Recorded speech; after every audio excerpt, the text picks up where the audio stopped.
can I have your attention, please? The formal cake cutting will be prior to the first dance this evening. At the moment, ladies and gentlemen, I require you to raise a round of applause for the first speaker of the afternoon, the father of the bride, Martin.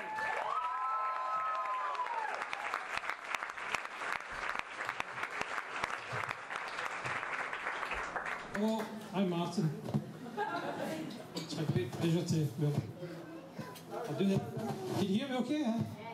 This is Margaret, Rita's mother, George, Isabel Graham's parents. You maybe notice there's a table that's missing, and I should explain.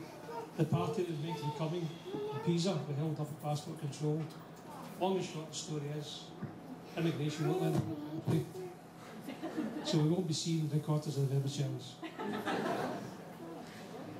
Again, thank you all for coming. I know some of you have travelled a fair distance to be here, from Inverness, London, Manchester, Dubai, Falklands. You're all very welcome. I should tell you about the first time I met Anita. A cold winter's morning, 12th of January, Saturday, 1940. I got a phone call from the midwife at the Rutherglen maternity about Margaret had been taken in a few days earlier. She said, Mr. Servan, if you want to see the firstborn come into the world, you should come down here pretty quick. So I had a shower and shave. Got a soaking bath. Not to labour the point, I was taking my time. I know that when I got to maternity, everything would be done and dusted. But I need no hurry. Anita was going to take her time for me before she made her big entrance. Much the same as she did today. She was a lovely child, that was the first of all.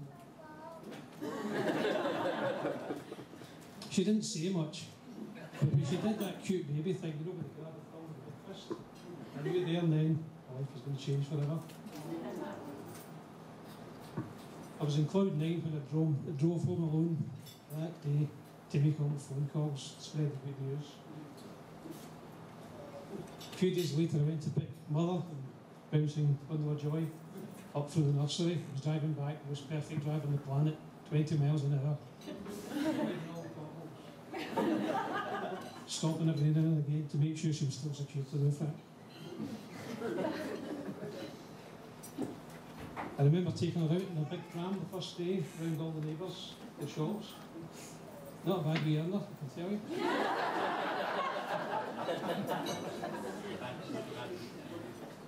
Rita seemed to grow up so quick. Margaret went back to work. She was working as a nurse, night shift on some evenings. Night shift on some days. I was working day shift on some nights. Sometimes we just passed each other on the stairs. Happy days, happy days.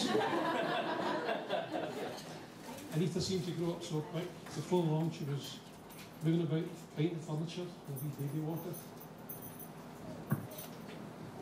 We used to spend hours washing and drying in front of the fire, keeping her warm. So one of these occasions that Margaret said, Martin, there's someday you'll have to give her away. The horror that must have shown in my face, I never give anything away. Margaret could see I was getting upset, so she held my hand and she says, Martin, that'll be in the future. Well, I've got to tell you, Margaret, if I'd known it was this far in the future, I would have been so concerned. Anita very quickly started going to preschool nursery where she mixed in well with the kids, maybe a bit too well. She got measles, mumps. I remember one time taking her back from the nursery in a wee buggy and we got caught in a thunderstorm, and every time there was a lightning flash she would dig her heels in and try and get through the buggy to get a picture taken, she thought. On another occasion, I remember at a garden centre and she wandered off. We eventually found her amongst the garden ornaments. Now, one particular ornament that caught attention. No, it wasn't the wee boy peeing. This was a square thing. A sundial. When I walked up to her, she looked up at me and said, Dad, what's that for? And I said, Anita, that's a sundial. You put it in the garden, tell the time, the shadow that it casts. She said, goodness, whatever will they think of next?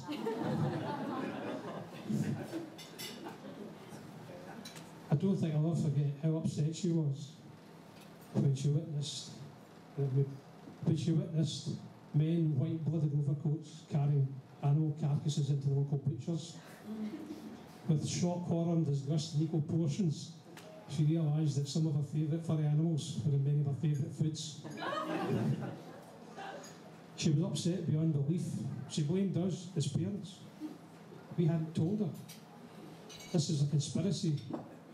Other parents hadn't told their children, and she sensed there'd been a cover-up. At the time I tried to laugh it off. I called it Sausage Gate. But for Edith, it was serious. She was in a dark place for days, eventually emerging as a fledgling vegetarian, vowing never to eat meat again. Well, I say never, she cheats a bit. More as a sort of vegetarian with benefits. I think she does enough to keep the franchise. When Edith was a little bit older, Margaret, who incidentally plays the piano like a violinist, thought it'd be good if Anita had private lessons. So she used to take her to the local piano teacher. In fairness to Anita, she never quite got the hang of the piano. She could hit the keys, but maybe not so much in the right order. Well, I don't particularly blame Anita. I think it was more to do with that dreadful old dragon of a music teacher you had. Honestly, this woman was unbelievable. She's not here, is she?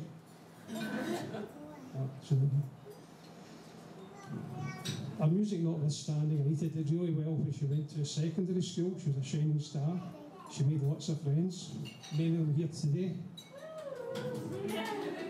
Some of the people she wasn't so friendly with will be here later on tonight.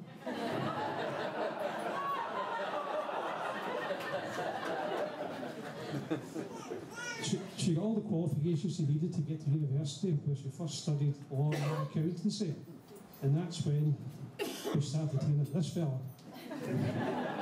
Graham this, Graham that. You can imagine how annoying that can be. We both looked forward to the opportunity of meeting Graham, and that came around one Saturday afternoon. When Anita phoned to say she and Graham were in town, they had a bit of spare time in their hands, and could she bring him along to Safari Towers with a cup of tea and a Tunnock's tea cake.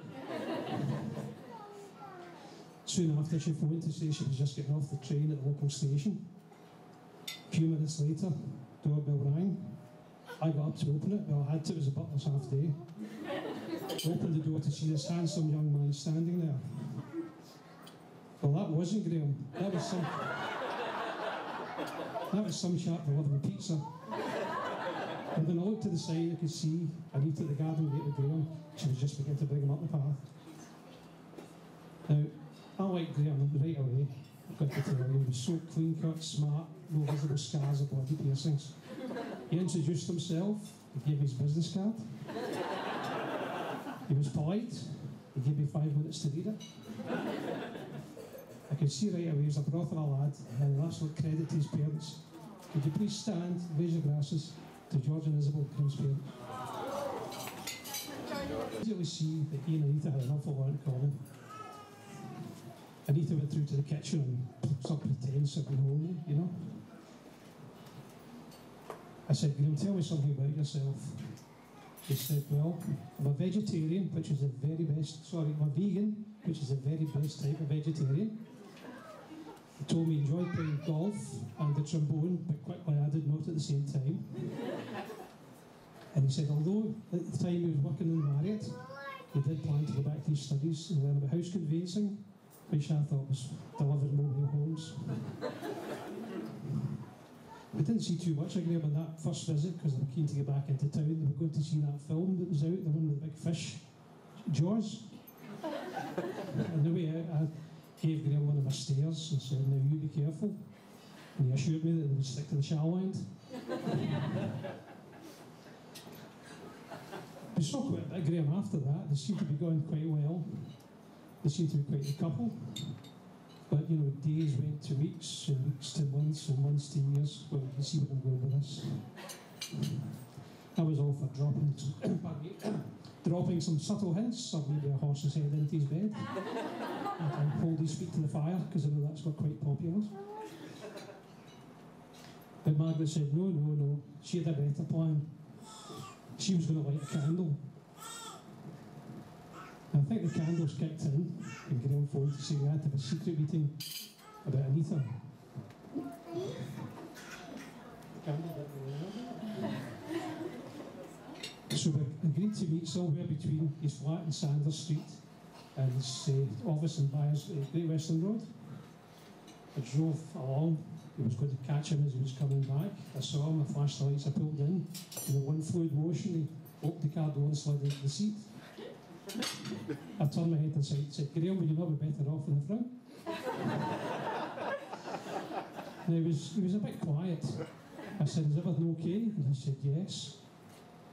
But I knew I would sort of have to jump start him, so I said, "Graham, is it perhaps something to do with independence?"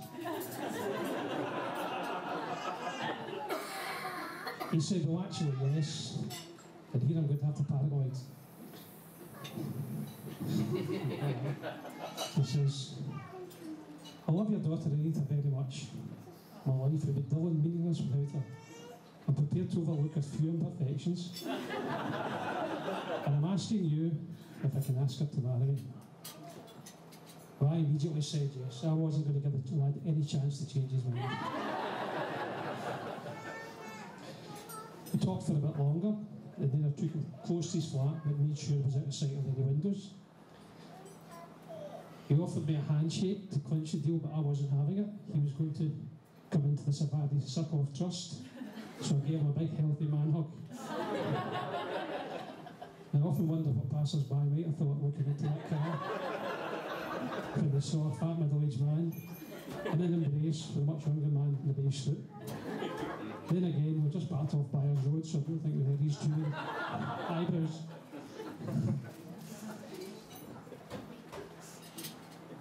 I asked Graham, if by some remote chance Anita was to reject his proposal, did he have a plan B? But he was adamant there was no need for a plan B. He was keen to get back to the house because Anita was there. She was making his favourite pie with watermelon and bean sprout.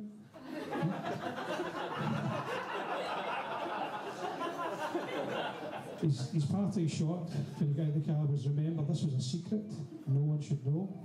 I assured him it could be trusted and rushed home to tell Margaret. And Margaret was delighted, over the moon. Why not? She's spending all her pocket money on candles. And that pretty well brings us to where we are today. Better together, win the day.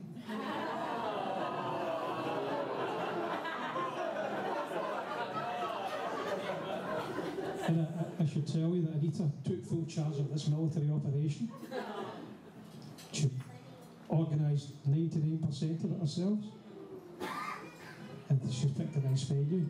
The food's excellent, I could vouch for it. Maybe not the vegetarian stuff. So now it just leaves me time to maybe give a few bits of free advice to the young couple.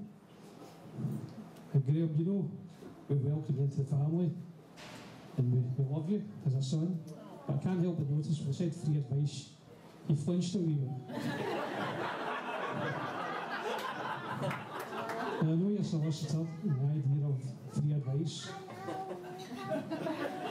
might not bode well, but it's just free advice. You can take it, leave it, forget it. You can even sell it if you can find it bad. As you know, Anita's been the light of her life's for years. She's lighted up her world.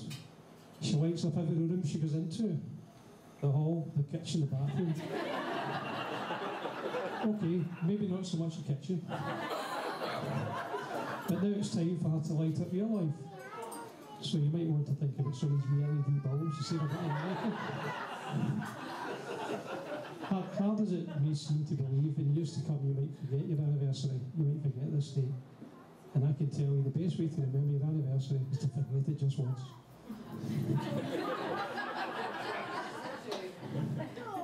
Anita, what advice can I give you? I know I've rambled on a bit, and maybe used all my time, but I haven't said the things I wanted to say. I haven't said how kind you are, how considerate, how good you are to everyone. Most of these people know that. Now, don't go elsewhere-headed, you're not Mother Teresa, but you hear yourself. You've been a good daughter to me, Margaret. You've been a good sister to Vincent and Anthony.